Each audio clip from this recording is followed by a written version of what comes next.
ఈరోజు తెలంగాణ ప్రభుత్వ ఉద్యోగులకు సంబంధించి రావాల్సిన బెనిఫిట్స్ కానీ అలాగే వారికి పెన్షనర్స్ రావాల్సిన పెన్షన్స్ కావచ్చు, ఇతరత్ర పెండింగ్ డిఏలు, పెండింగ్ బకాయిలు, అలాగే సిపిఎస్ విధానాన్ని రద్దు చేసి ఓపీఎస్ విధానం తీసుకురావాలని చెప్పి వారికి రావాల్సిన ప్రమోషన్స్ గురించి ఇతరత్ర సంబంధిత సమస్యలపైన తెలంగాణ రాష్ట్ర వ్యాప్తంగా ఉన్నటువంటి అన్ని ప్రభుత్వ రంగ సంస్థలకు సంబంధించినటువంటి ప్రభుత్వ ఉద్యోగులు రాష్ట్ర వ్యాప్తంగా ఆయా జిల్లా కేంద్రాల్లో వీటినైతే ధర్నానైతే చేస్తూ వస్తున్నారు. ఈరోజు హైదరాబాద్ ధర్నా చౌక్ వద్ద అయితే ధర్నానైతే నిర్వహిస్తున్నాం. మనతో మాట్లాడడానికి ఒక ప్రభుత్వ ఉద్యోగి ఉన్నారు. వారిని అడిగి వారి సమస్యలు ఏంటి, ప్రభుత్వం వాళ్ళని ఎందుకు చిన్న చూపు చూస్తుంది అనేది వారి మాటల్లో తెలుసుకునే ప్రయత్నం. మేడం నమస్తే. నమస్తే సార్. మేడం అసలు ఎందుకు మీరు ధర్నా చేయాల్సి వస్తుంది? తెలంగాణ ప్రభుత్వం కొట్లాడి సాధించుకునే ప్రభుత్వాల్లో అసలు ధర్నా చౌక్ అవసరమే పడదన్న విషయం మీకు తెలుసు. ఆ మాట అన్నారు. కానీ ఇప్పుడు మీరు చూస్తున్నారు ఇక్కడ ఏర్పడినటువంటి జనాలని, ఇక్కడ వీళ్ళలో ఉన్నటువంటి ఆవేశాన్ని మీరు చూస్తున్నారు. కారణం ఏంటి? రెండో పిఆర్సీని ఇంతవరకు ప్రకటించలేదు. ఇంకోటి ఉపాధ్యాయులకు రావాల్సినటువంటి 6 డిఏలు పెండింగ్లోనే ఉన్నాయి. ఇంకా చాలా అంశాల మీద ఉపాధ్యాయులు వాళ్ళ యొక్క ఆవేదన వ్యక్తం చేయడానికి ఈరోజు వచ్చారు. ఇంకో విధంగా అన్నిటికంటే చాలా ముఖ్యమైనది సిపిఎస్ రద్దు చేసి ఓల్డ్ పెన్షన్ స్కీమ్ని అమలు చేయాలని చెప్పని మేము కోరుకుంటున్నాము. ఒక సిపిఎస్ ఉద్యోగి మరణిస్తే ఒక పెన్షన్కి వచ్చిన అమౌంట్ కూడా రాదు. అంత భయంకరమైనటువంటి పరిస్థితులు ఉన్నాయి. కాబట్టి ఖచ్చితంగా ఓల్డ్ పెన్షన్ స్కీమ్ని అమలు చేయాలని చెప్పని ఈ విధంగా కోరుకుంటున్నాము. దాంతోపాటు 6 డిఏలు ఇన్ని సర్వీస్లో ఇంతవరకు నేను ఎప్పుడు కూడా 6 డిఏలు పెండింగ్లో ఉండని చూడలేదు. ఇంకా 6 డిఏలలో ఇవ్వకపోవడం ఏంటి? పిఆర్సీ కూడా అమలు చేయాలి. మీరు అన్నీ చూస్తున్నారు, రేట్లు పెరుగుతున్నాయి, మన జీవన ప్రమాణాలన్నీ కూడా పెరుగుతున్న క్రమంలో ఈ శాలరీస్ అనేవి ఎంతవరకు మనకి ఏమంటారు సరిపోతాయి అనేది కూడా మీరు ఆలోచన. ఇవి హక్కుగా మాకు రావాల్సినవి. మేమేం డిమాండ్ అంటే ఇది మీకు అనధికారికంగా ఏం అడగట్లేదు. మాకు రావాల్సిన ప్రయోజనాలు మేము పొందడానికి ఈ విధంగా రోడ్లపైకి వచ్చి పోరాటాలు చేసిన పరిస్థితి ఏర్పడినందుకు చాలా బాధగానే అనిపిస్తుందని చెప్పాలి సార్.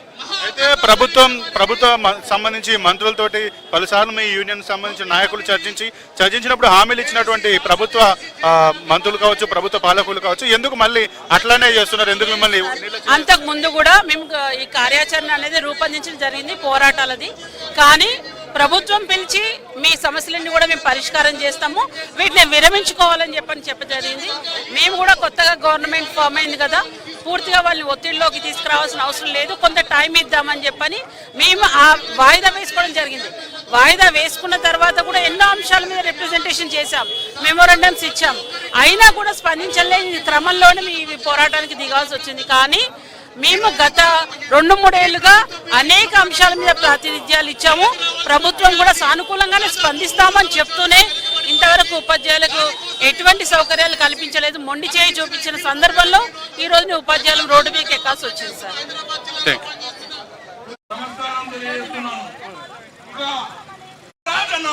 నమస్తే, వెల్కమ్ టు పూర్వలోకల్. నేను సంపత్ కుమార్. ఈరోజు ధర్నా చౌక్ వద్ద అయితే ప్రభుత్వ ఉద్యోగులందరూ కూడా తమకు రావాల్సినటువంటి బెనిఫిట్స్ అన్నింటినీ కూడా నెరవేర్చాలని చెప్పి ధర్నా అయితే చేస్తున్నారు. ఇప్పుడు మనతో ప్రస్తుతం ప్రభుత్వ ఉపాధ్యాయులు అయితే మంత్రులు, వారిని అడిగి మరిన్ని వివరాలు అయితే తెలుసుకునే ప్రయత్నం చేద్దాం. నమస్తే మేడం.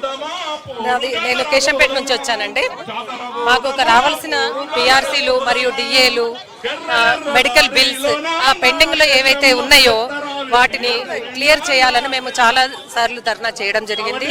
ఇప్పుడు అంచెలంచెలుగా ఇప్పుడును మరి సెప్టెంబర్ 1, సెప్టెంబర్ 10 అంచెలంచెలుగా మేము ధర్నాను ఉధృతం చేయాలని అనుకుంటున్నాం. మేడం, ఇప్పుడున్నటువంటి కాంగ్రెస్ గవర్నమెంట్ అధికారంలోకి రావడానికి ప్రభుత్వ ఉద్యోగులు కూడా కీలక పాత్ర అయితే పోషించారు. అటువంటి ప్రభుత్వ ఉద్యోగులను ప్రభుత్వం ఎందుకు నిర్లక్ష్యం చేస్తుంది? ఎందుకు నిర్లక్ష్యం చేస్తుంది అనేది ప్రభుత్వం చెప్పాలండి. ఎందుకంటే ఇప్పుడు మాకు రావాల్సిన 6 డిఏలు ఉన్నాయి. ఈ 6 డిఏలు కూడా మాకు చెల్లిస్తే మేము న్యాయంగా వచ్చేవే అడుగుతున్నాం. బయట పెరుగుతున్న రేట్లను బట్టి వాటిని బట్టి మాకు ఏ విధంగా అయితే రావాలో అదే అడుగుతున్నాం. మేము మా న్యాయమైన డిమాండ్లను తీర్చాలని అడుగుతున్నాం. మేము పిల్లలకు ఎంతవరకు చెప్పడానికైనా ఓకే. మేము క్లాస్కో టీచరు, తర్వాత మాకు న్యాయంగా రావాల్సిన డిఏలు, తర్వాత పిఆర్సీ, తర్వాత మెడికల్ బిల్స్ ఇవన్నీ కూడా సకాలంలో ఇస్తే మేము కూడా హ్యాపీగా పని చేసుకుంటాం. అయితే అధికారంలోకి రాకముందుకు ఇప్పుడున్నటువంటి సీఎం రేవంత్ రెడ్డి ఎన్నో హామీలు ఇచ్చారు. ముఖ్యంగా ఉద్యోగుల సమస్యలన్నీ మేము అధికారంలోకి రాగానే పరిష్కరిస్తామన్నారు. కానీ ఇప్పుడు మాత్రం ఆయన మాట మారుస్తూ మరి మీ యూనియన్ సంబంధించిన నాయకులు చర్చలకు పోయినా కూడా హామీలు అయితే ఇస్తున్నారు కానీ వాటిని ఆచరించట్లేదు. ఎందుకు? దాని గల కారణం ఏమంటారు? బడ్జెట్ లేదని అంటున్నారు, కానీ బడ్జెట్ లేకపోయినా మాకు రావాల్సిన డిమాండ్లను మాకు ఇవ్వాలి. అవి మేమేమి లేనివి కోరడం లేదు. ఏవైతే మాకు న్యాయంగా రావాలనో వాటినే కోరుతున్నాము. ఆయన ఇవ్వడం లేదు కాబట్టే మేము ఈ ధర్నాకు వచ్చామండి. ఈ ధర్నాను కూడా అంచెలంచెలుగా ఉధృతం చేస్తాము. నేను హైదరాబాద్ జిల్లా అధ్యక్షుడిని శివరాజు. నేను Telangana retired గెస్టెడ్ officers association Hyderabad జిల్లా నేను అధ్యక్షుడిని. మాకు ఈ వయస్సులో 70 సంవత్సరాల వయసులో వచ్చి ఇక్కడ బాధపడుతున్నాము. కొంచెం కూడా కృతజ్ఞత లేదు మా సీఎం గారికి, మన గవర్నమెంట్కి. మాకు తక్షణమే 6 డిఏలు ప్లస్ మాకు ఇవ్వాల్సిన పిఆర్సీ ఇచ్చేస్తే మాకు ఈ బాధలు ఉండవు కదా. ప్లీజ్ అది దయచేసి సీఎం గారు కరుణించి ఇప్పుడైనా రిలీజ్ చేయాలని అభ్యర్థిస్తున్నాం మేము. సార్, మీరు ఎన్నో సంవత్సరాలుగా ప్రభుత్వ రంగంలో ఎన్నో సేవలు అందించారు. మీరు ఇప్పుడు ఇట్లా బాధపడుతున్నారు ఎందుకు?